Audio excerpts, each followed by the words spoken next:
करावं लागलं. निरस्ताची कामं सुरू आहेत. अनेक ठिकाणी गाड्या रस्त्यामध्ये अडकलेल्या आपण संपूर्ण नाशिक भेटीत सर्व गेलो आहे. म्हणजे मी अगदीच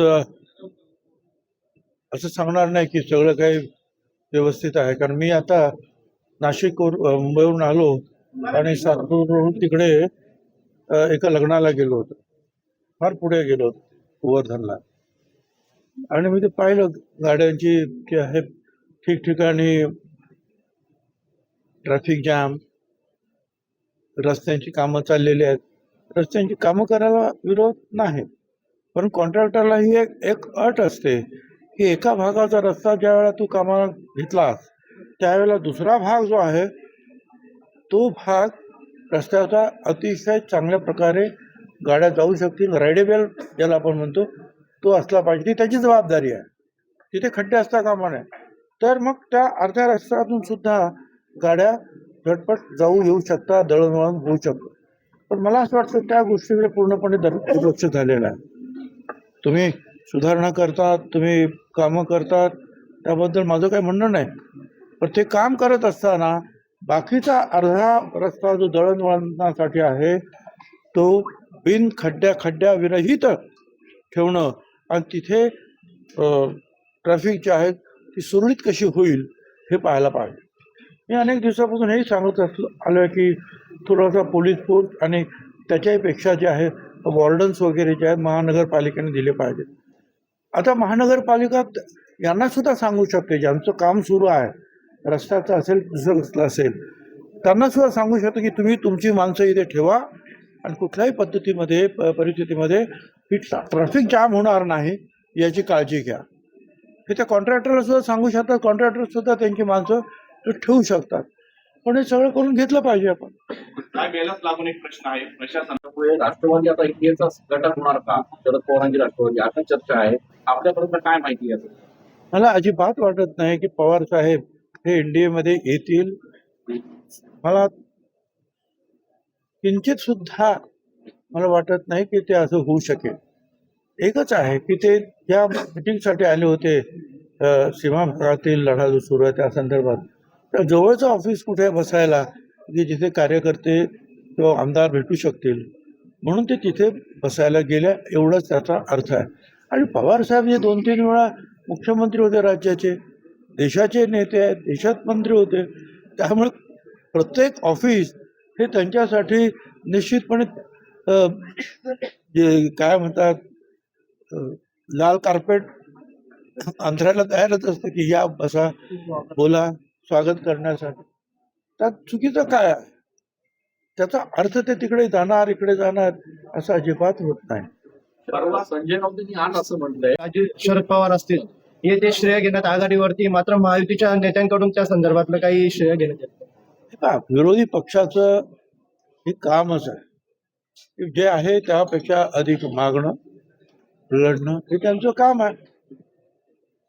परंतु ते द्यायचं की नाही, त्याच्या अडचणी काय आहेत, खर्च किती आहे आणि ते पाऊल उचलायचं की नाही हे शेवटी सरकार ठरवते.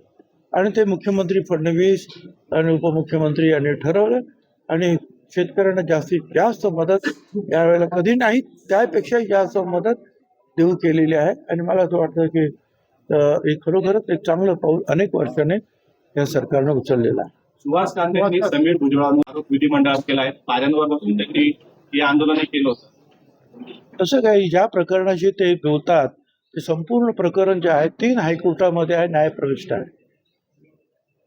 मग संभाजीनगरचं म्हणजे औरंगाबाद हायकोर्ट आहे, कोल्हापूर जे आहे सर्किट बेंच आहे, नागपूर आहे, मुंबई आहे. तिथे या सगळ्या गोष्टीचा उहापोह होतो आहे. जे काही ज्यांना असं वाटतं की आपल्याला का त्याच्यामध्ये काही संधी नाही आहे, का मिळत नाही, ते कोर्टात जातात आणि कोर्ट प्रत्येक गोष्टीची छाननी करून जो निर्णय होईल तो होईल. आता हे जर सबज्युडिस असेल तर त्याच्यावर मी जास्त भाष्य करणं योग्य नाही. सर, राम मंदिर चंदा चोरी वारंवार नाहीये, ते वारंवार निदर्शनास आले याच कामाच्या निमित्तानं. नाही, मला ते काही कल्पना नाही, परंतु वचक ज्याला म्हणतात तो अधिकाऱ्यांनी वचक दाखवायला सुरुवात केली का बरोबर वचक निर्माण होतो. तुकाराम मुंढे एक चांगलं एक उदाहरण आहे तुमच्या समोर. आपोआपच वचक निर्माण होतो. परंतु अधिकाऱ्यांनी सुद्धा त्या पद्धतीनं जे आहे आपलं काम केलं पाहिजे, काम करून घेतलं पाहिजे. चुकीचं असेल तर त्या ठिकाणी बोट ठेवलं पाहिजे. त्या मधल्या काळात शरद पवार साहेबांनी पुरावेच नाही किंवा असं काही घडलंच नाहीये. असं ठीक आहे, एका ठिकाणी झालं की आपण सगळ्या मंदिरांवर संशय घेतो, ते काय योग्य आहे असं मला काही वाटत नाही. एका ठिकाणी झालं म्हणजे सगळीकडे तेच होतं असं समजण्याचं काही कारण नाही. आणि असं काही होत असेल तर त्याचे पुरावे आले पाहिजे. थँक्यू. युद्धानंतरची परिस्थिती पूर्ववत आली आपण म्हणतोय, नवीन गॅस कनेक्शन अजून पाहिजे. आपण पूर्ववत झाली परिस्थिती असं म्हणतो, तोपर्यंत परत लढाई सुरू होते. आता पुन्हा इराण आणि अमेरिका लढाई सुरू झाली, एकमेकावर बॉम्बफेक, ड्रोन वगैरे ते सुरू झालं. मग असं झालं की ताबडतोब जसं शेअर मार्केट सुद्धा वर खाली होतं, तसा हा पुरवठा सुद्धा वर खाली होण्याची शक्यता असते. त्यामुळे थोडी अडचण कुठेतरी येऊ शकते.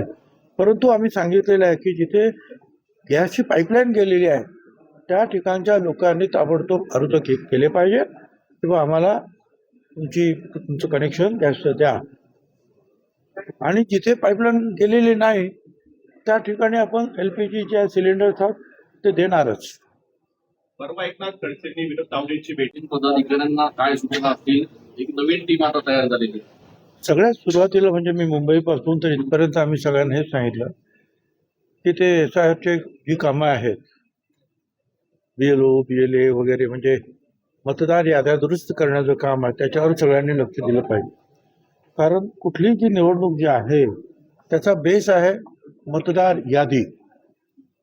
तुम्ही जरी तिथले मतदार असला खऱ्या अर्थानं, पण नाव नसलं तर काय करणार तुम्ही? त्यामुळे नेहमी आपण पक्षातर्फे काम करतच होतो, परंतु आता सरकारी अधिकारी सुद्धा तुमच्या बरोबर राहणार आहेत. तर तुमचे जे आहेत बूथ प्रमुख वगैरे त्यांनी जाऊन त्यांच्याबरोबर सगळ्यांची नावं व्यवस्थित येतील आणि मतदार यादी योग्य प्रकारे तयार होईल याची सगळ्यांनी जी आहे काळजी घ्यायची आहे. कारण ती जर व्यवस्थित झाली तरच मग पुढचं मतदान कुणाला किती होणार, कसं होणार, जिंकणार, हरणार सगळं त्याच्यावर अवलंबून आहे. त्यामुळे ते हा जो बेस आहे, पाया आहे, हा पाया भक्कम झाला पाहिजे. यासाठी त्यांनी सुद्धा कष्ट घेतले. आमच्या इथे भामरे म्हणून आमच्या अधिकारी आहेत, त्यांनी सुद्धा ठिकठिकाणी जाऊन जे आहे ते सगळ्यांना सांगितलं की कशा रीतीने जे आहे हे काम आपल्याला करायचं. नाशिक सिद्धिविनायक मंदिर में भी दान को लेकर कुछ हेराफेरी हुई है। एकनाथ शिंदे ने भी उनके ऊपर स्टेटमेंट दिया है, उद्धव ठाकरे के ऊपर उन्होंने बयान दिया है, क्या कहेंगे इसके बारे में? जो हो रहा है, जो सारे मंदिरों में जो वो अगर पैसा तो चढ़ावा जो है अगर भगवान को चढ़ाया जाता है तो उसको लेकर, जैसे तिरुपति है समझो, उन्होंने मेडिकल कॉलेजेस, दूसरे कॉलेज, शिक्षण संस्थाएं इसी पैसे से जो है निर्माण किया. दूध डेयरी बहुत बड़ी उन्होंने निर्माण की है. तो होना तो ये चाहिए कि जो चढ़ावा भगवान के लिए दिया जाता है उससे से ज़्यादा लोगों के जो फायदे की जो बातें हैं वो बननी चाहिए. और वो उदाहरण जो है तिरुपति ने आप सब लोगों के सामने रखा है. मगर अगर बीच में अगर उसको कुछ गड़बड़ी हो जाती है तो फिर वो निर्माण नहीं होगा. सिद्धिविनायकाच्या दानचोरीवरनं आता पुन्हा राजकारण सुरू झालंय. आदेश बांदेकर 40 साल के बाद न्यूजीलैंड के दौरे पे गए हैं, तो उसको लेकर कुछ करार हो, उसके बारे में कुछ कहें? प्रधानमंत्री न्यूजीलैंड के दौरे पे गए हैं 40 साल अच्छी बात है ना कि अगर कुछ देश जो जिनके साथ हमारा रिश्ता रहा है, फिर वो तेल के बारे में हो या दूसरे व्यापार के बारे में हो, वहाँ अगर कुछ रोड़े निर्माण होते हैं रास्ते में तो दूसरे रास्ते तो ढूंढने चाहिए ना. कि वह दूसरे देशों से जो है कुछ मिल रहा है, हमारा माल कुछ वहाँ जा रहा है.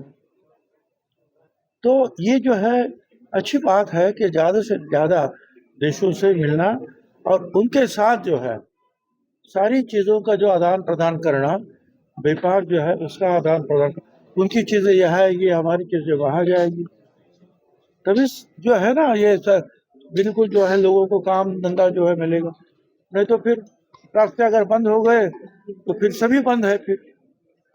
कर्जमाफीची अट शिथिल केल्यानंतर नंतर बावनकुळे हे मुख्यमंत्री असतील, कारण बाकी कुठल्याही नेत्यांना स्कोप नाहीये, त्याच्यामुळे बावनकुळे मुख्यमंत्री असतील फडणवीसांनंतर, जर फडणवीस केंद्रात गेले तर. नाही, मी काय ज्योतिष वगैरे काही विचारलं नाही, अजून पाहिलं नाही आणि त्याच्यावर किती विश्वास ठेवायचा याची मला काही कल्पना नाही. आमच्याकडे एक काँग्रेसचे लीडर होते, अध्यक्ष होते आणि ते सारखं पंचांग बघायचे आणि सांगायचे की पुढच्या वेळेला मीच मुख्यमंत्री होणार. सगळ्यांना सांगायचे होतं मीच मुख्यमंत्री होणार. अध्यक्षपद सुद्धा त्यांचं राहिलं नाही, मुख्यमंत्री गेलंच, अध्यक्ष सुद्धा राहिले नाही. तर ते असं आहे, आता किती त्याच्यावर विश्वास ठेवायचा.